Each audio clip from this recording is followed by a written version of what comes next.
આજ રોજ ward number 7 માં યાજ્ઞિક રોડ ઉપર આવેલ સર્વેશ્વર ચોકમાં રાજકોટ મહાનગરપાલિકા દ્વારા આજથી 1.5 વર્ષ પહેલાં જે સ્લેબ ધરાશાયી થયો હતો, આખી નવી ડિઝાઇન મુજબ વોકડાનું ખાતમુહૂર્ત કરવામાં આવ્યું. એ પહેલાં જ્યારે આ દુર્ઘટના બની ત્યારે આ દુર્ઘટનાની અંદર એક વ્યક્તિનું મૃત્યુ થયું હતું.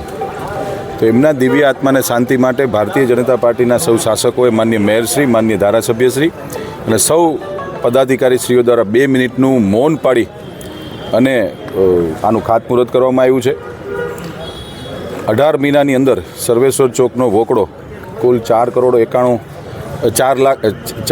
91 લાખના ખર્ચે 18 મહિનાની અંદર આ વોકડો કમ્પ્લીટ થશે. ફેઝ 1માં સર્વેશ્વર ચોક લેવાનો છે અને ફેઝ 2ની અંદર જે સર્વેશ્વર ચોકથી શરૂ કરીને સામે નાગરિક બેંક, ડોલ્સ મ્યુઝિયમ જે વચ્ચેનો જે યાજ્ઞિક રોડ ઉપર નીચે કન્વર્ટ બ્રિજ છે એને તોડી અને ફેઝ 2માં લેવામાં આવશે.